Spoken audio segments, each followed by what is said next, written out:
I am Leo. I'm 32 years old, and last week my own mother texted me to tell me I was an orphan while I was still very much alive.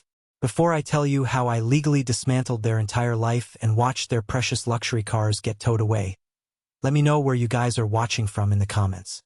I read every single one. The vibration of my phone against the plywood table was the only sound in the trailer.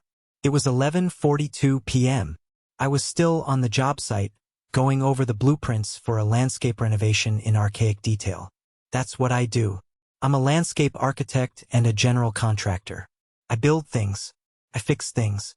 I make things beautiful for other people. I picked up the phone, expecting it to be a supplier delaying a lumber shipment. It wasn't. It was Susan. I don't call her mom anymore.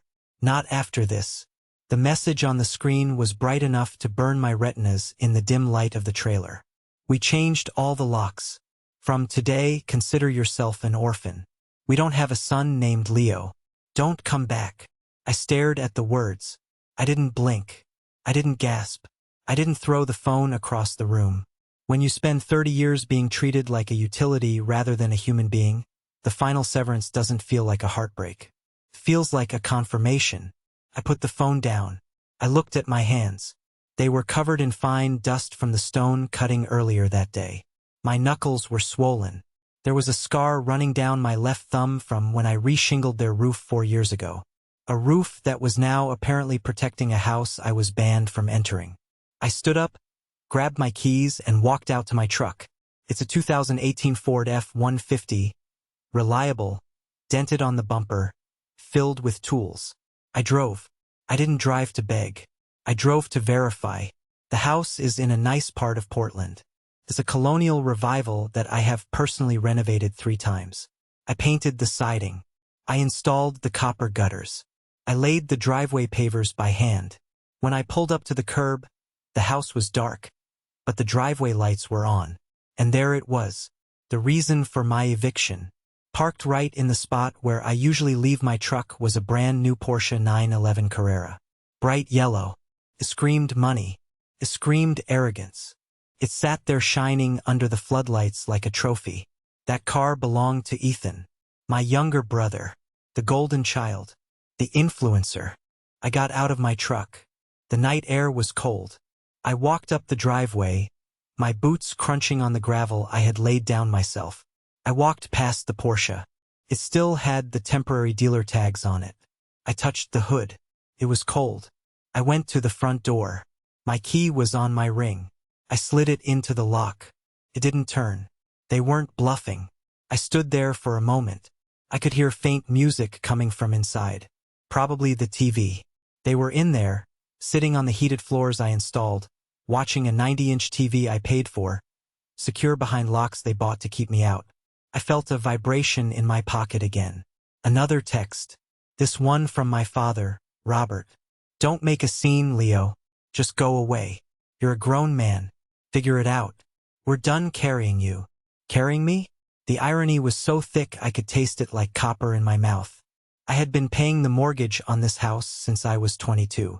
I had paid for the remodel. I had paid for the property taxes for the last 3 years because Robert had a liquidity issue. I didn't knock. I didn't ring the doorbell. I took a step back, pulled out my phone, and took a picture of the Porsche. Then I took a picture of the new deadbolt. I walked back to my truck. I sat in the driver's seat and dialed a number. Leo? Sarah's voice was groggy. It's midnight. Sarah has been my best friend since high school. She's also the sharpest paralegal I know. They did it, I said. My voice was calm, unnaturally calm. They changed the locks, and Mom called me an orphan. There was silence on the other end.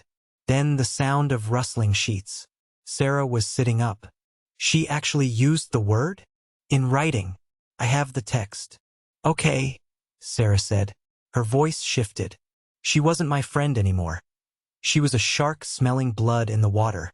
Do you have the box? The box is in my storage unit, I said. Go get it.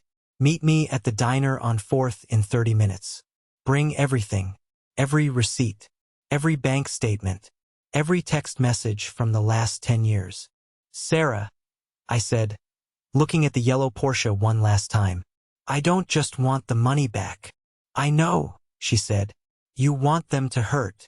No, I corrected her. I want justice. And in this country, justice costs money. I started the engine. As I pulled away, I saw the curtains in the living room twitch. Someone was watching, probably hoping I was crying in my car. They had no idea. They hadn't created a victim. They had just released a creditor. I drove to the storage facility where I keep my heavy equipment. In the back, inside a fireproof safe, was a metal box. I labeled it the family fund years ago as a joke. Now it was evidence. I opened it. The smell of old paper wafted out. Inside were 3 notebooks and a stack of manila envelopes.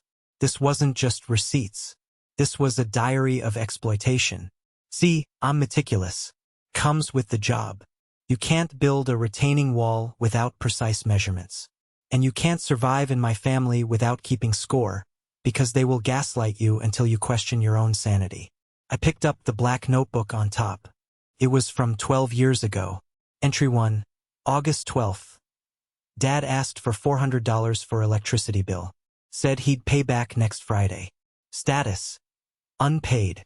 Entry 200, March 4th. Mom needed $5,000 for emergency dental work. Saw her with new veneers and a Louis Vuitton bag the next week. Status: unpaid. I flipped through the pages. The numbers got bigger. The loans became investments. The help became obligations.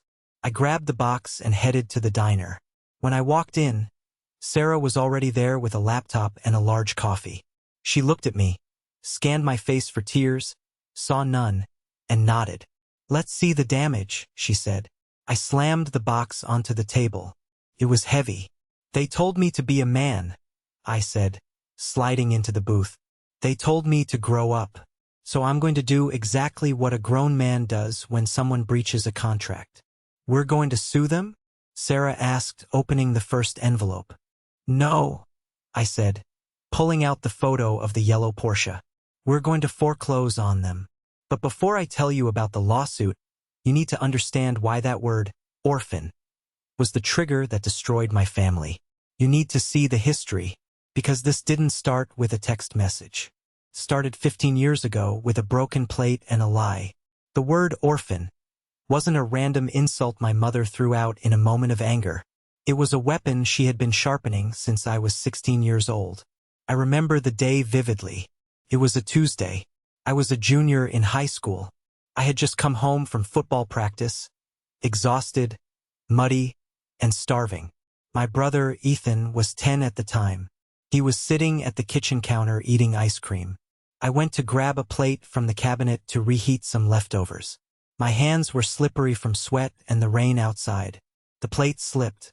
It crashed onto the tile floor and shattered into a dozen pieces. It was a standard white dinner plate. Value maybe $3. My mother, Susan, stormed into the kitchen like a hurricane. She looked at the shards, then she looked at me. Her face didn't just show annoyance. It showed pure, unadulterated disgust. You clumsy ox, she hissed. You ruin everything you touch. It was an accident, Mom, I said, bending down to pick up the pieces. Don't call me that, she snapped. She grabbed my wrist, her nails digging into my skin. Sometimes I look at you and I wonder how you came from me. Ethan is graceful. Ethan is special. You're just heavy. She pulled her hand back as if touching me had dirted her. I should have left you at the fire station, she said, her voice dropping to a cold whisper. I should have let you be an orphan. At least then the state would pay for your mistakes. I froze. I was 16. I was 6 feet 2 inches, 200 pounds of muscle, but in that moment, I felt like I was 3 inches tall. Ethan giggled. He sat there, licking his spoon, watching me get destroyed. He learned a lesson that day. Leo is the scapegoat. Ethan is the prince. That dynamic never changed. In fact, it solidified into concrete.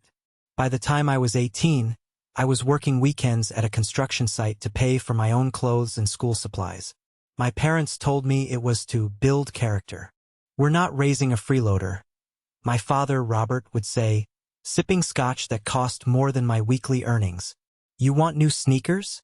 Earn them. I believed him. I thought this was normal. I thought this was how men were made. Meanwhile, Ethan got a brand new car for his 16th birthday. A BMW, not a beater to learn on. A brand new 3 Series. Why does he get a car? I asked stupidly when I saw it in the driveway. Ethan is sensitive, my mother said, stroking the leather seats. He can't take the bus, Leo. It gives him anxiety. You're strong. You can walk or buy your own truck. So I did. I bought a rusted-out Chevy for $800 and fixed the engine myself. I skipped my senior prom to work a double shift because my dad said they were a little short on the mortgage that month. I handed over $400. They took it without a thank you. Fast forward to my 20s. I didn't go to college. I went straight into the trades. I had a knack for it. I understood structures. I understood drainage. I understood hard work. By 24, I had my own crew. By 26, I was making 6 figures. But I never saw that money, because every time I got a check, there was a crisis at the Vance household. Leo, the roof is leaking. Leo, your father's investments took a hit. Leo, Ethan needs tuition for that private art college. I paid. I always paid. Why? Because I was chasing the one thing they withheld. Approval.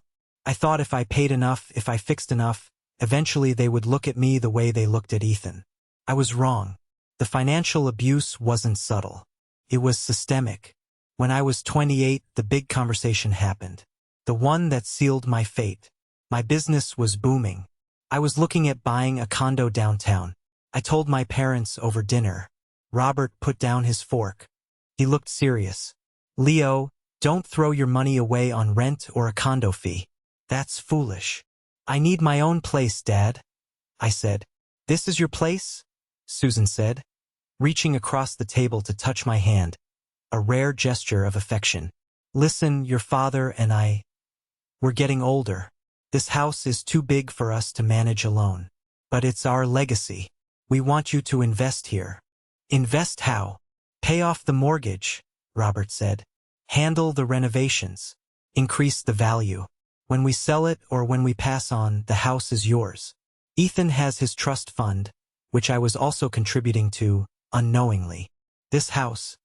This is your inheritance. I want you to have a home, Leo, Mom said softly. You've earned it. I fell for it. Hook, line, and sinker. I moved into the basement suite. I treated the house like my own asset. I spent $12,000 on a new roof. I spent $25,000 strictly on materials to redo the kitchen and 3 bathrooms. My labor, that was sweat equity. If I charged a client, it would have been another $60,000. I paid the $2,800 mortgage every single month for 4 years. I wasn't a tenant. I was an investor. But while I was sweating on the roof in July, scraping off old tar, I would look down and see Ethan in the backyard, lounging by the pool I cleaned. Ethan didn't work. He was an entrepreneur, which meant he bought cryptocurrency with Dad's money and posted lifestyle photos on Instagram. One vivid memory stands out. 2 years ago, I was eating a sandwich in my truck, covered in drywall dust. I opened Instagram. There was a photo of Ethan. He was in Miami. He was leaning against a lime green Lamborghini Huracan. The caption read, "Grind never stops. Thanks specifically to the investors who believe in the vision." He tagged my parents. I knew who paid for that trip. I had just given my dad $5,000 for property taxes. I called my dad. Did you pay for Ethan's trip? It's a networking event, Leo, Dad said, dismissive. He's making connections. You wouldn't understand. You work with your hands.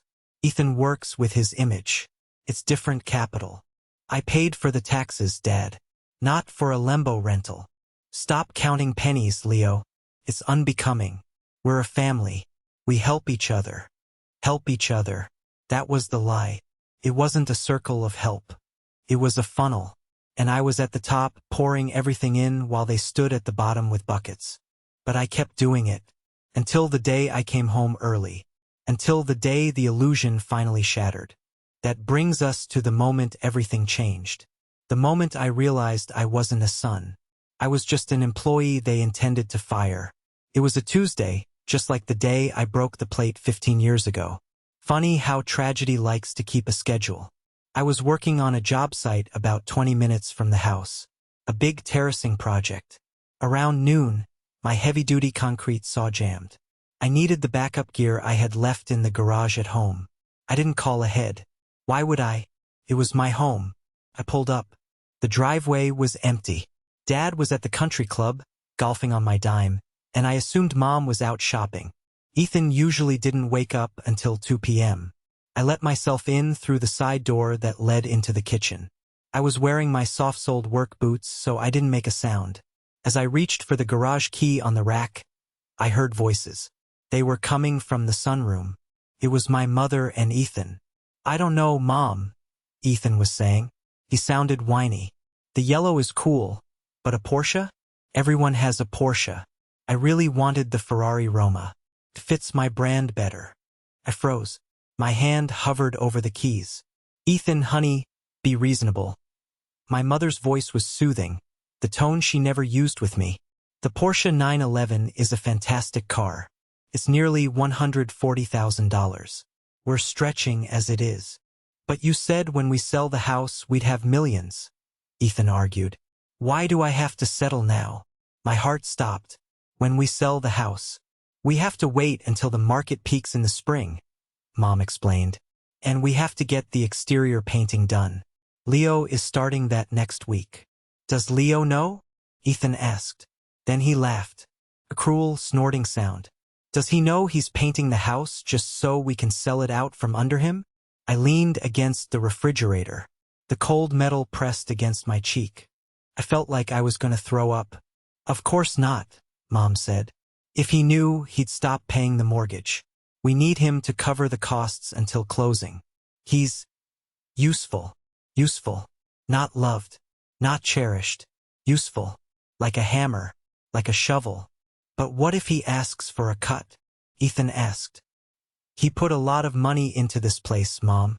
The roof, the kitchen." "He has no paperwork, Ethan," Mom said, her voice dropping to a conspiratorial whisper. "The deed is in our names only. Dad and I checked with Jenkins. Since Leo never asked for a formal lease or a loan agreement, everything he put in is considered a gift in the eyes of the law, a contribution to the household." "So he gets nothing?" Ethan sounded delighted. "He gets the satisfaction of having helped his family," Mom chuckled. "Besides, he has his little construction business. He's accustomed to living like a worker. You, my darling, you need a cushion. You need the capital to launch your lifestyle brand. That's what the house money is for. It's your legacy." "Upgrade the Porsche to the Ferrari when the check clears?" Ethan asked.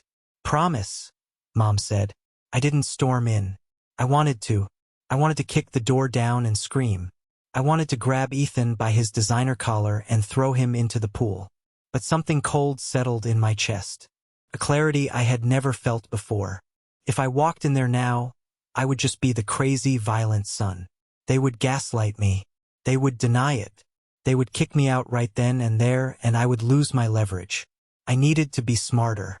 I needed to be the man they always told me to be. I backed out of the kitchen. I went back to my truck. I didn't get the saw. I drove to a parking lot 3 blocks away and sat there for an hour, staring at the steering wheel. "Okay," I whispered to myself. "You want a worker? You got a worker." I went back to the house an hour later, making sure to slam the truck door loudly. I walked in whistling. "Hey, Mom." "Hey, Ethan," I called out. They were in the kitchen now. Mom looked a little jumped. "Oh, Leo, you're home early. Just grabbing some tools," I said. I looked at Ethan. "Nice shirt." "Thanks," he muttered, not looking up from his phone. "Mom, I was thinking," I said, opening the fridge to grab a water. "That exterior paint job. I can start it next week. But I need to order the high-end weather-resistant stuff. It's expensive." "How expensive?" Mom asked, her eyes narrowing. "About $4,000 for materials," I lied. It was closer to 2. "But it'll add $20,000 to the curb appeal." Her eyes lit up. Do it. Use your card, we'll settle up later. Actually, I said, casually leaning against the counter. My accountant is on my back about mixing personal and business expenses. Since I'm doing the labor for free, could you guys sign a little work order verification? Just so I can write off the materials as a business loss? It doesn't cost you anything. It just proves I did the work here. Mom looked at Ethan, then back at me. She saw the dumb, helpful ox. She didn't see the wolf. Sure, Leo, she said. Whatever helps your taxes. That night, I drafted a document. It wasn't just a work order. It was an acknowledgement of debt and capital improvement. It listed the value of the labor and the materials. It stated clearly that these were loans to the homeowners, to be repaid upon sale or transfer of title. I buried that clause in a paragraph about liability waivers and insurance standards. The next morning, I put it in front of my dad while he was watching Fox News and drinking coffee. Just standard paperwork for the insurance, Dad, I said. For the painting. He didn't even read it. He just wanted me out of his face so he could watch the market report. He scribbled his signature. Robert Vance. I took that paper, walked to my room, scanned it, emailed it to a secure server, and then put the original in my fireproof box. That was the first nail in their coffin. For the next 2 weeks, I lived with the enemy. I ate dinner with them. I listened to them talk about their future plans, which mysteriously didn't include me. I started digging. I went through the home office when they were out. I found bank statements. I found the emails with the real estate agent. They were listing the house for $1.2 million. And then I found something else. A folder labeled Ethan Trust. I took photos of everything. The tension broke 3 days ago. Dad came to me. Leo, we booked a cruise for the family for Christmas. The Mediterranean. Nice, I said. Am I invited?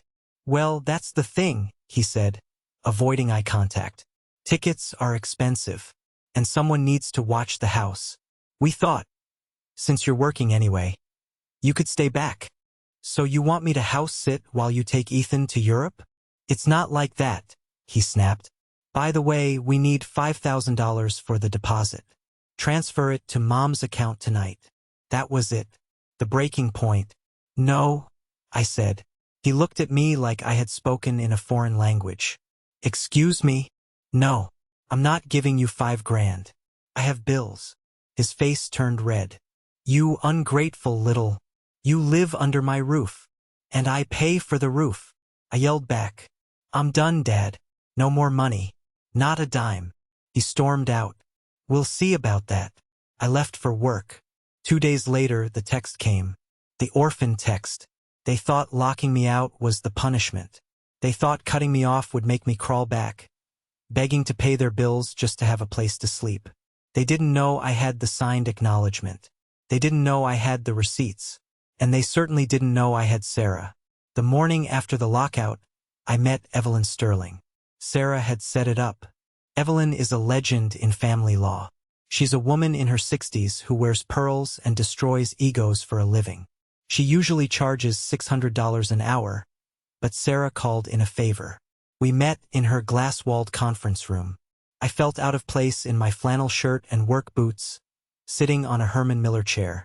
So, Evelyn said, adjusting her glasses, your parents evicted you. It's their house. They have the right. It's not just an eviction, I said. I pushed my pile of evidence across the polished mahogany table. It's a theft. Evelyn picked up the acknowledgement of debt document, the one I tricked my dad into signing. Her eyebrows shot up. Smart, she murmured. Very smart. He acknowledges the value of the labor is $85,000 for the last 3 years alone. He didn't read it, I said. That's not my problem.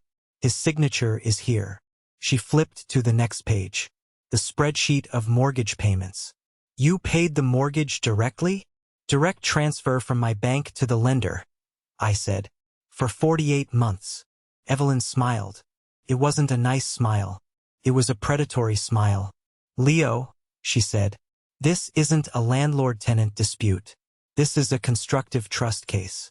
By contributing to the mortgage and the capital improvements with the promise, even implied, of ownership, you have created an equitable interest in the property. Can we get the money back? I asked. We can do better, she said. We can put a lease pendens on the house. That means they can't sell it. They can't refinance it. They can't do anything until they settle with you. Do it, I said. There's more, I added. I pulled out my phone and played the recording of the conversation about the Ferrari. The audio was clear. Mom. The deed is in our names only. Leo doesn't realize all his help was voluntary. Upgrade the Porsche to the Ferrari. Evelyn's face hardened. She took off her glasses. They called you an orphan? She asked, referencing the text message I showed her earlier. Yes. And then they planned to use your labor to buy a Ferrari for your brother? Yes. Evelyn closed the folder. I hate bullies, Leo. And I really hate parents who eat their young. I'm taking the case. And I'm going to sue them for unjust enrichment, fraud, and breach of contract. The next 48 hours were a blur of paperwork. We filed the lawsuit. We filed the lien on the house. I stayed in a cheap motel. I didn't sleep much. I kept checking the security cameras I had installed at the house. I still had access to the app on my phone. They hadn't changed the Wi-Fi password yet. Geniuses. I saw Ethan waxing his Porsche in the driveway. I saw my dad pacing in the living room. Then the process server arrived. I watched it live on my phone. A guy in a plain sedan pulled up. He walked to the door. Dad answered. The guy handed him a thick stack of papers. Dad looked confused, then angry. He threw the papers on the ground. The server just walked away. 10 minutes later, my phone blew up. Dad calling. Mom calling. Ethan calling. I let it ring. Then came the voicemail from their lawyer, Mr. Jenkins. He was the family lawyer, a guy who mostly did estate planning. He wasn't a litigator. Leo, this is Jenkins. Your father is very upset. This lawsuit is ridiculous. It's frivolous. You're suing your own parents? We need to meet immediately to stop this nonsense before we countersue you for emotional distress and back rent. Back rent. That was their angle. I called Evelyn. They want to meet. Good, she said. We'll meet, but not at their house. At my office. And tell them to bring their checkbook. The mediation was set for Friday. In the days leading up to it, the reality of what I was doing hit me. I was nuking my family. There was no going back after this. No Thanksgiving dinners. No Christmas. But then I remembered the text. Consider yourself an orphan. They had already nuked the family. I was just walking through the radiation. On Thursday night, I received a text from Ethan. Bro, WTF? Mom is crying. Dad is freaking out. You're ruining everything. Just drop it and apologize, and maybe they'll let you move back in the basement. The basement. Not a room. The basement. I replied, I don't want the basement, Ethan. I want half. He didn't reply. Friday morning arrived. I put on my best suit, the one I bought for funerals. It felt appropriate. I was going to bury a relationship. I drove to Evelyn's office. I saw the yellow Porsche in the parking lot. They were here. I took a deep breath. Showtime, I whispered. I didn't know it yet, but the biggest twist wasn't even the lawsuit. It was what we were about to find out about their finances during the mediation. The Porsche wasn't just a car. It was the smoking gun. The conference room at Evelyn's firm was designed to intimidate. Floor-to-ceiling windows overlooking the city, massive abstract art on the walls, and air conditioning set just a few degrees too cold. When I walked in, my family was already seated on one side of the long table. Robert, my father, refused to look at me. His jaw was tight, his face a blotchy red. Susan, my mother, was dabbing her eyes with a tissue, playing the victim perfectly. She looked at me with a mix of sorrow and accusation, as if I were the one who had changed the locks. Ethan was leaning back in his chair, scrolling on his phone, looking bored. He wore a designer hoodie that cost more than my first car. Their lawyer, Jenkins, looked nervous. He was out of his depth with Evelyn Sterling. Let's make this quick, Jenkins said, shuffling his papers. My clients are heartbroken. They want to reconcile with their son. But this lawsuit is an insult. Leo, if you drop this lien immediately, your parents are willing to forgive your outburst. They might even let you come over for dinner on Sundays. Evelyn didn't even look up from her notes. She just laughed. A dry, sharp sound. Mr. Jenkins, Evelyn said, you seem to be under the impression that we are here to beg. We are here to collect. Collect. Dad slammed his hand on the table. He lived in my house. He ate my food. If anything, he owes us back rent for 10 years. Market rate is $1,500 a month. That's $180,000 he owes us. Actually, Evelyn said, sliding a document across the table. According to the receipts, Leo contributed an average of $3,200 a month in mortgage payments, utilities, and grocery bills, plus the labor. We have the signed acknowledgement from you, Robert. You verified the capital improvements. Dad stared at the paper he had signed without reading. He turned pale.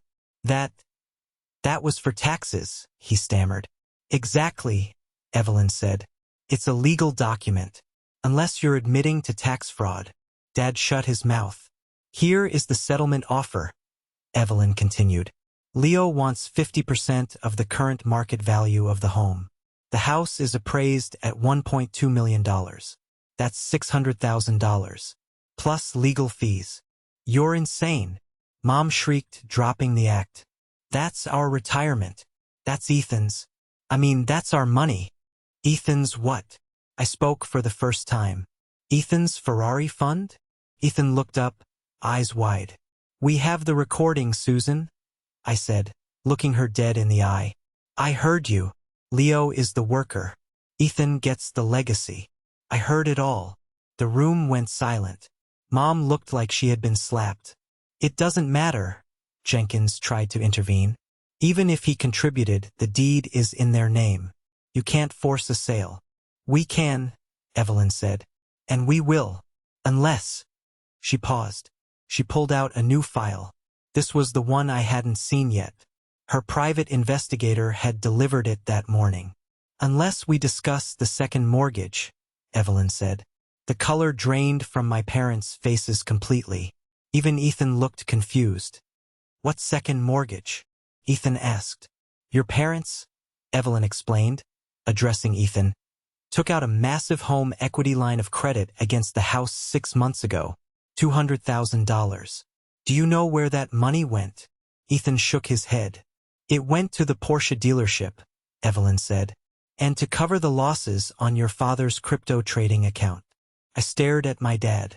He had mortgaged the house I was paying for, to buy that yellow car and gamble on Bitcoin.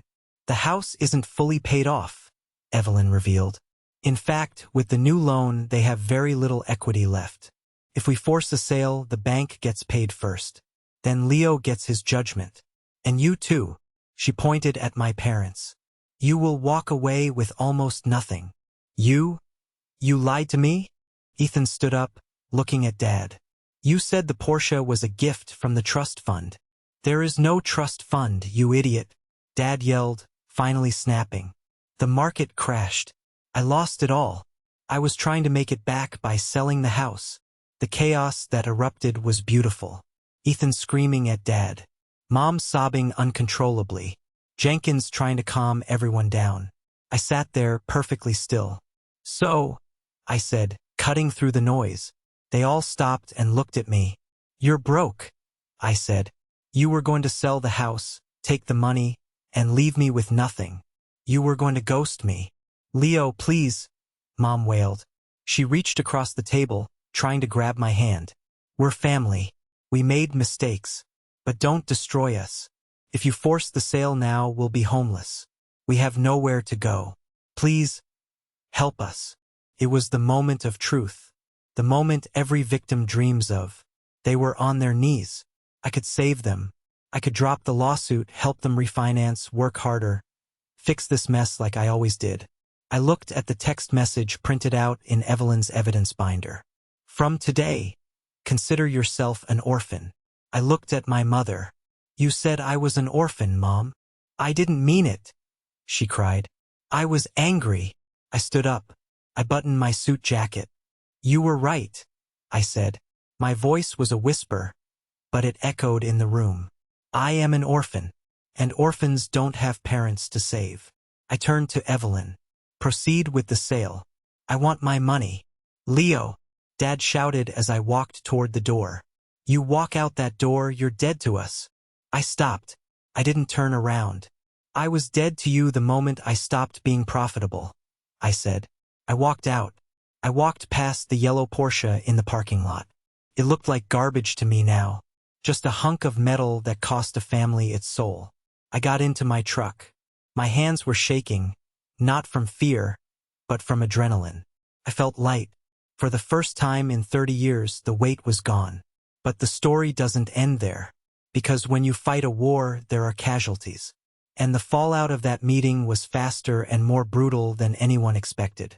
Walking out of that conference room wasn't the end. It was just the beginning of their end.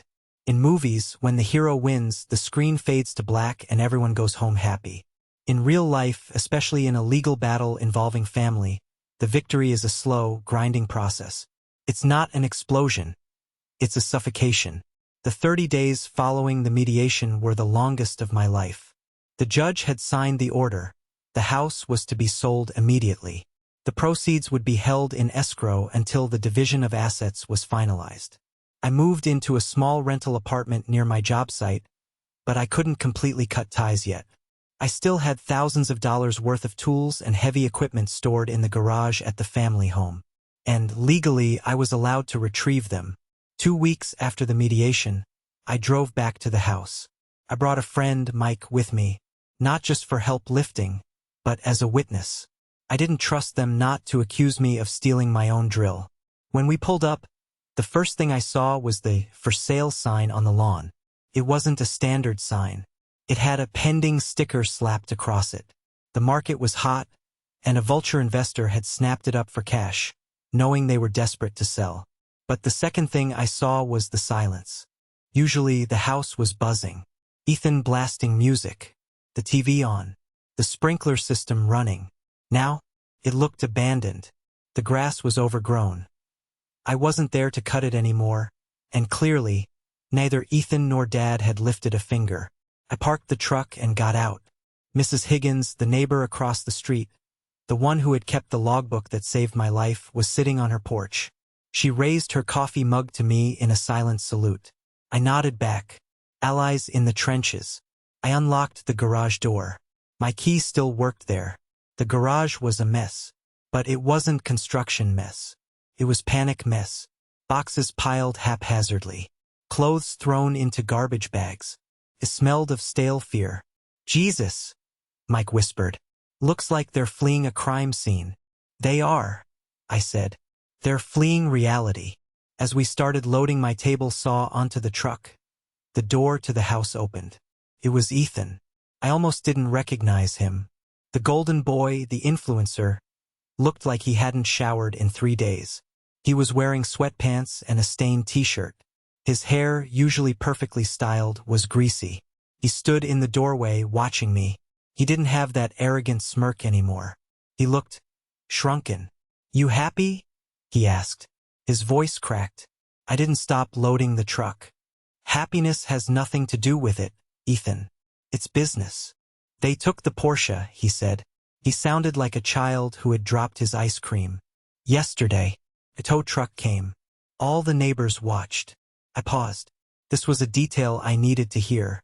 The bank took it? Dad stopped paying the note. Ethan spat, his anger suddenly shifting from me to our father. He told me the trust fund would cover it. He lied, Leo. He lied about everything. There is no money. There never was. It was all just you. It was your money. I looked at my brother. For the first time, I saw him not as a villain, but as another victim. A victim of his own entitlement, sure, but also a victim of our parents' delusion. They had crippled him. They had taught him that the world owed him a living, and now that the world was collecting its debts, he didn't know how to survive. I know, I said. I tried to tell you.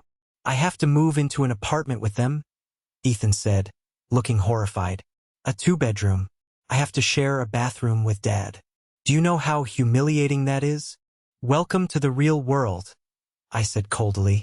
I lived in a basement for 4 years, remember? Can I? He hesitated. He looked at his feet. Can I come stay with you? Just for a bit? Until I get my brand deals sorted. I looked at him. I really looked at him. If I said yes, the cycle would start again. I would be the provider. He would be the leech. And our parents would eventually worm their way back in through him. No, I said. But I'm your brother. You're an orphan. I corrected him. Remember? That's what the text said. Orphans don't have brothers. I slammed the tailgate of the truck. Let's go, Mike. As we drove away, I saw Ethan kick a box of his own belongings. It tumbled over, spilling designer sneakers onto the dirty garage floor. The closing day came a week later. I didn't have to be in the same room as them. Evelyn handled everything. But she called me immediately after the checks were cut. Do you want the numbers? She asked. Give it to me, I said. I was sitting in my truck, parked by the river. Final sale price, $1,150,000. Evelyn read. After paying off the first mortgage, the disastrous second mortgage, the realtor fees, the closing costs, and the lien for the unpaid property taxes. She paused for effect. The net proceeds were $460,000. Okay, I said. And the split. The judge awarded you your full claim plus interest, Evelyn said. You are getting a check for $285,000. That covers your capital contributions, your legal fees, and your share of the equity. And them? I asked. They get the remainder, $175,000. That's not nothing, I said, feeling a twinge of disappointment. It wasn't total ruin. Wait, Evelyn said. I'm not done. Jenkins, their lawyer? He filed a lien against their share for his unpaid legal fees. He took $25,000 off the top. And the IRS has a hold on your father's share for unpaid capital gains from 3 years ago. Another $40,000. I did the math in my head. $175,000 minus $65,000. They are walking away with $110,000, Evelyn said. Total. For 3 people. To restart their lives in this economy. They can't buy a house with that, I said. They can't even buy a decent condo with that, Evelyn confirmed. They are renters now, Leo. Probably for the rest of their lives. I hung up the phone. I sat there for a long time. $110,000. It sounds like a lot of money to some people. But for Robert and Susan Vance, who burned through $10,000 a month just to maintain their image, that money would be gone in 2 years. I felt a vibration in my pocket. It was a notification from my bank app. Deposit received, $285,000. I stared at the number. It wasn't lottery money. It was my money. Every dollar represented a shingle I laid, a wall I painted, a weekend I sacrificed. It was my life returned to me in digital form. But the final blow, the emotional fallout, happened 2 days later. I was at the grocery store buying steak, ribeye, because I could. My phone rang. It was a number I didn't recognize. I answered it. Leo? It was Mom. She must have borrowed a phone. Her number was blocked. What do you want, Susan? I asked. I didn't leave the store. I stood there in the meat aisle.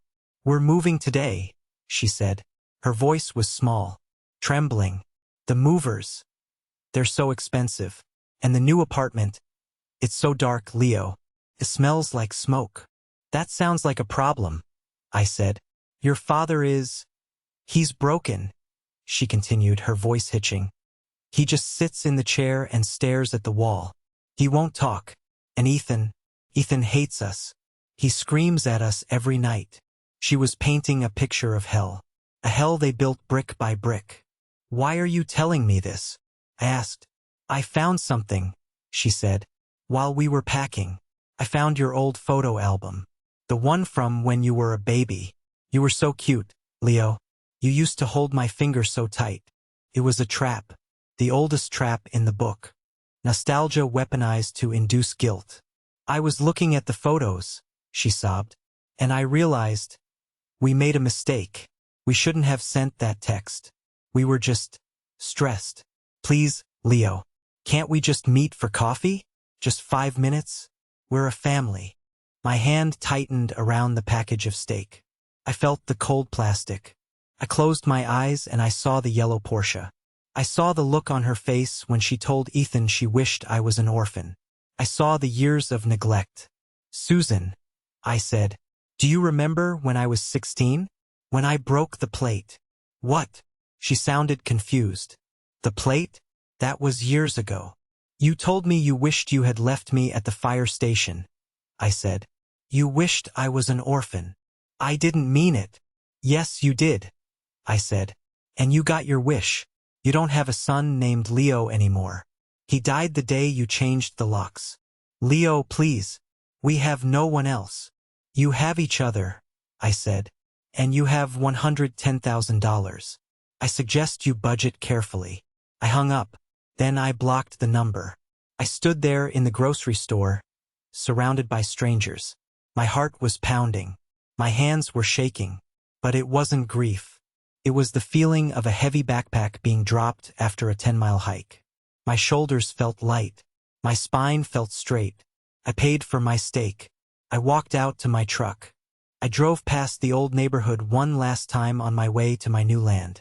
I saw the moving truck pulling away from the house. It was a budget rental truck, not a professional moving company. I saw my father trying to lift a sofa into the back, struggling, his back bent. Ethan was standing on the sidewalk, on his phone, not helping. I slowed down for a second. A part of me, the old Leo, the people-pleaser, wanted to pull over, wanted to jump out and help him lift that sofa. But then I looked at the sold sign. I pressed the gas pedal. The engine of my truck roared. I didn't look back in the rearview mirror. The fallout was over. The dust had settled. And for the first time in my life, the road ahead was completely clear. 1 year. It has been exactly 365 days since the judge banged that gavel and legally severed me from the people who gave me life. A lot can happen in a year. You can lose a family. You can lose a home. But if you keep your head down and your hands moving, you can build something entirely new. Something that nobody can take away from you because your name is the only one on the deed. I want to take you to where I am right now. I'm not in a basement. I'm not fixing a leaky roof for a thankless landlord. I'm standing on the deck of a house that smells like raw cedar and fresh paint. It's a cabin, but cabin feels too small a word. It's a modern, A-frame structure with floor-to-ceiling glass looking out over a creek that cuts through my 5 acres. I designed every angle. I poured the foundation. I milled the timber from trees I cleared myself. When I wake up in the morning, I don't hear my mother screaming about a stain on the carpet. I hear the water running over the rocks. I hear the wind in the Douglas firs. And most importantly, I hear silence. The kind of silence that doesn't feel empty, it feels full. Feels like peace. I used the $285,000 wisely. I didn't blow it on a depreciating asset like a sports car. I bought this land for cash. I built the house with my own crew, calling in favors from electricians and plumbers I've worked with for a decade.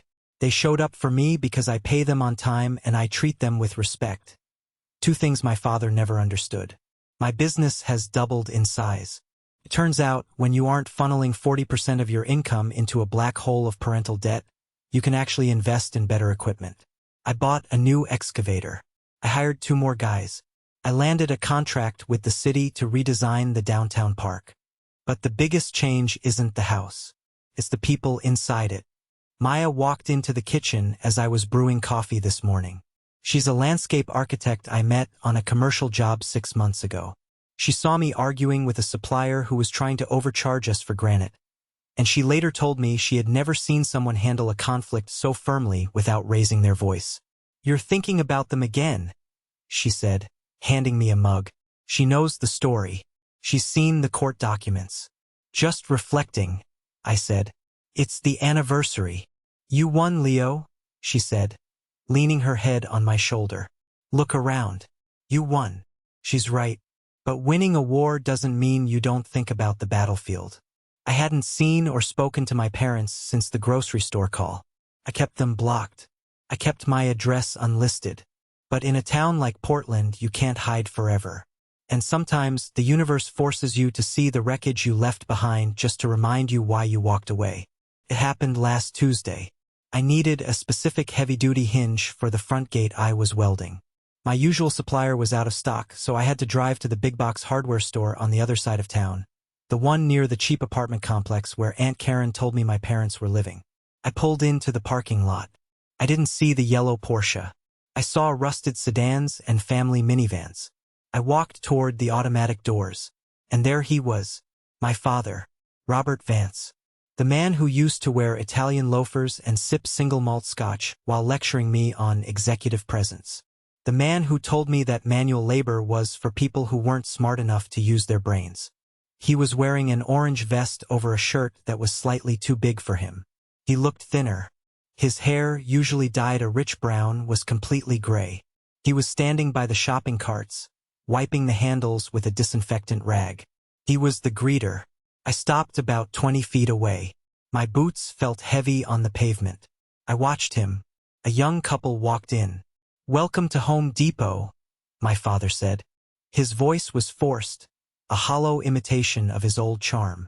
"Can I help you find anything today?" The couple barely looked at him. "Garden center," the guy mumbled, walking right past him without breaking stride. My father's face fell. He looked tired. He looked defeated. He looked like a man who was serving a life sentence in purgatory. Then he looked up, and he saw me. The rag stopped moving in his hand. We locked eyes. For a second, I thought he was going to yell. I thought he was going to storm over and demand I fix this, demand I write a check, demand I be his son again. But he didn't. He just stood there, clutching that wet rag like a lifeline. Shame washed over his face. It was a physical thing. I saw his shoulders slump, his head duck slightly. He was ashamed that I, the worker, was seeing him doing the work. I had a choice. I could turn around and leave. I could walk up and mock him. I could throw a $20 bill at his feet. Instead, I walked forward. I grabbed a cart. "Hello, Robert," I said. He flinched at his first name. "Leo," he whispered. He looked around nervously to see if his manager was watching. You look good." "I am good," I said. "I heard you're building a place," he said. "Karen told your mother." "It's finished," I said. That's good." He looked at my boots.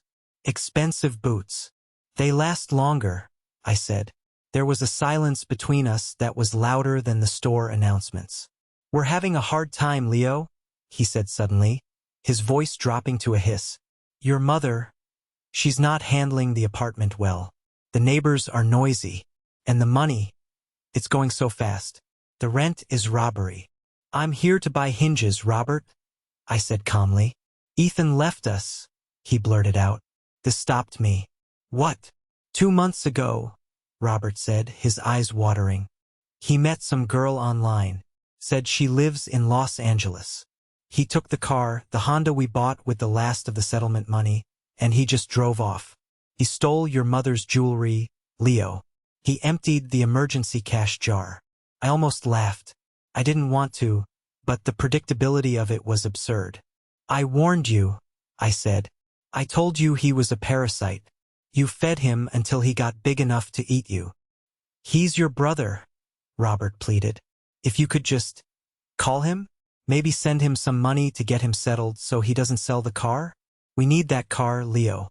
I have to take the bus to work. I'm 61 years old." I looked at this man who mortgaged my future to buy a Porsche. This man who stood by while my mother called me an orphan. He was still doing it. He was still asking me to fix Ethan's mess. He was still asking me to be the safety net for the golden child. "I can't help you," I said. "You have money," he snapped, a flash of the old anger returning. "You took half our house. You have a business. You owe us." People were starting to look. A manager was glancing over from the service desk. "I don't owe you a thing," I said, my voice steady and cold. "I paid my debt. I paid it with 15 years of labor. I paid it with the childhood you stole. The transaction is closed. Leo, please. He crumbled again. I'm begging you. Just a few thousand. For a used car. I can't take the bus. I pushed the cart forward, moving past him. Then walk, I said. It builds character. That's what you always told me. I walked into the store. I bought my hinges. I walked out. I didn't look at him again. But as I drove away, I realized something profound. I didn't feel hate anymore. I didn't feel the need for revenge. I felt pity. They were stuck in a prison of their own making. They were still obsessed with appearances, still enabling Ethan, still looking for a bailout. They hadn't learned a single thing. That evening, I sat by the fire with Maya. I told her about Ethan stealing the jewelry and the car. Are you surprised? She asked. No, I said. I'm just glad it wasn't my jewelry. And your parents? She asked. How do you feel about them being broke? I watched the flames dance in the fireplace. I feel like justice was served, I said. Not by me, but by life. They invested everything in the wrong son. They bet on the show pony and sent the workhorse to the glue factory. Now they have to pull the plow themselves. My phone buzzed. It was a notification from LinkedIn. Ethan Vance has viewed your profile. I clicked on it. His profile picture was him in sunglasses, standing in front of a palm tree. His bio read, lifestyle entrepreneur, West Coast vibes, crypto enthusiast. I scrolled down. His latest post was from 2 days ago. It was a picture of him holding a stack of cash, probably the money from pawn jewelry. The caption read, made it to LA. Big things coming. Cut off the toxicity to chase the dream. He was calling them toxic. The irony was perfect. I blocked him on LinkedIn. I put the phone down. I looked at Maya. I looked at the sturdy beams of my house. I'm ready, I said. Ready for what? To change the locks, I said, smiling. Metaphorically, I'm done with the past. I'm changing the locks on my mind. They don't get to live there rent-free anymore. The dawn had fully broken. The storm was over. The wreckage was behind me, and the road ahead was paved with my own decisions. I want to leave you with one final thought. A thought that has kept me going through the lawsuits, the screaming matches, and the lonely nights in that motel room. We are raised to believe that family is a sacred contract. We are told that blood is thicker than water. We are told that you must honor your father and mother, no matter the cost. But what happens when the cost is your soul? What happens when the sacred contract is actually a suicide pact where you are the only one dying? I am sitting on my porch right now. It's dusk.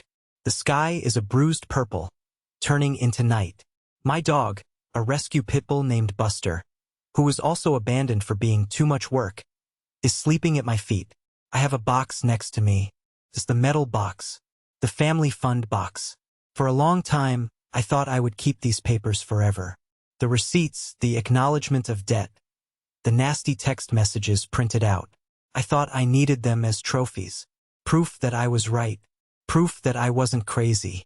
But looking at them now, I realize they aren't trophies. They are scars. And scars are useful. They remind you where you've been, but you don't need to pick at them every day. I strike a match. I pick up the acknowledgement of debt, the piece of paper that won me the lawsuit, the paper my father signed without reading because he was too busy watching TV. I hold the flame to the corner. The paper curls. The ink blackens. I drop it into the fire pit. I watch it burn. My mother called me an orphan to hurt me. She used the word as a weapon to strip me of my history. She wanted me to feel small, alone, and unloved. But she didn't understand the true meaning of the word. To be an orphan, in the way I have become one, is to be the author of your own life.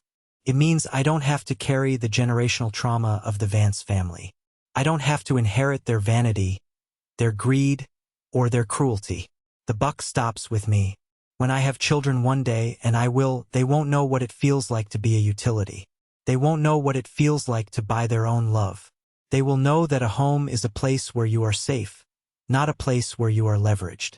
If you are listening to this story, and you feel a tightness in your chest because it sounds familiar, listen to me closely. If you are the one always fixing the problems. If you are the one always paying the bills. If you are the one always apologizing for things you didn't do. If you are the difficult one because you finally set a boundary, you are not crazy. You are being used. And it is okay to walk away. It is okay to change the locks. It is okay to be an orphan, if it means you finally find a family that loves you for who you are, not for what you can provide. My name is Leo. I am a builder. I am a survivor. And I am the proud owner of a life that is 100% mine. Thank you for listening to my story. If this story resonated with you, if you've ever had to fight for your own worth against the people who were supposed to protect it, do me a favor. Hit that like button. Not for the algorithm, but as a signal that we see each other.